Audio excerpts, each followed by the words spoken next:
결혼에 대한 사람들의 생각은 천차만별입니다.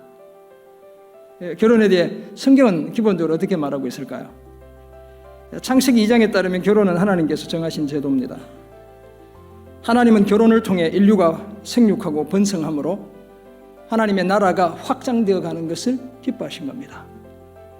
따라서 결혼은 모든 인류의 가장 기본적 사명 중에 하나다라고 이렇게 말씀드릴 수 있습니다. 그런데 문제는 결혼 생활이라는 것이 처음 기대했던 것만큼 호락호락하지 않다는 사실에 있죠. 연애 시절 눈에 콩깍지가 씌웠을 때는 모든 것이 다 좋아 보이죠.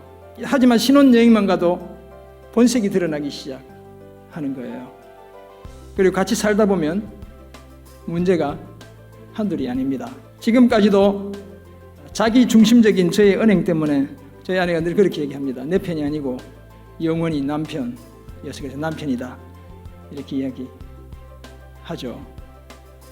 오늘 본문 7장 1절에서 9절은 결혼 생활 중에 부부 생활과 금욕 그리고 독신 문제 등에 대해 언급하고 있습니다.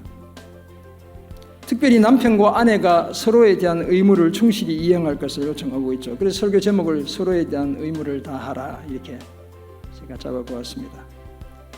거기에다 성적인 욕망을 다스릴 수만 있다면 독신을 권하고 있기도 한 거예요.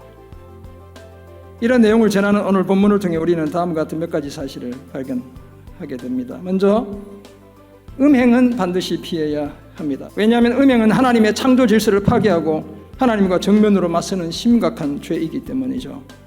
오늘 본문에서 발견하는 두 번째 사실로 남편과 아내는 서로에 대한 의무를 다해야 합니다. 남편과 아내 모두 권리를 주장하기 전에 먼저 의무를 이행하라고 말씀하죠. 미워도 쌀을 맞대고 몸을 섞고 살아야 할 대상이 아내고 남편인 겁니다. 오늘 본문에서 발견하는 마지막 사실입니다. 독신도 대안이 될 수 있습니다. 본문을 통해 명심해야 할 사실은 결혼도 독신도 하나님께서 다 은사로 은혜의 선물로 주셨다는 사실이에요. 결혼을 선물로 받은 사람은 결혼을 통해 하나님께 영광을 돌려드리면 됩니다. 독신을 선물로 받은 사람은 남자들이 싫고 저 여자들이 싫어가지고 독신하는 것이 아니라 하나님의 일에 전적으로 헌신하기 위해 홀로 살아가야 하는 거예요. 이런 사실을 아는 우리는 무엇보다도 평등주의, 상호보완주의를 넘어 상호주의를 지켜야 합니다. 서로에 대한 빚을 갚는 마음으로 사랑하고 섬겨야 합니다. 그리고 독신은 정말 신중하게 결정해야 합니다. 기도하고 또 기도하고 말씀 묵상하고 또 묵상한 다음 결정해야 합니다.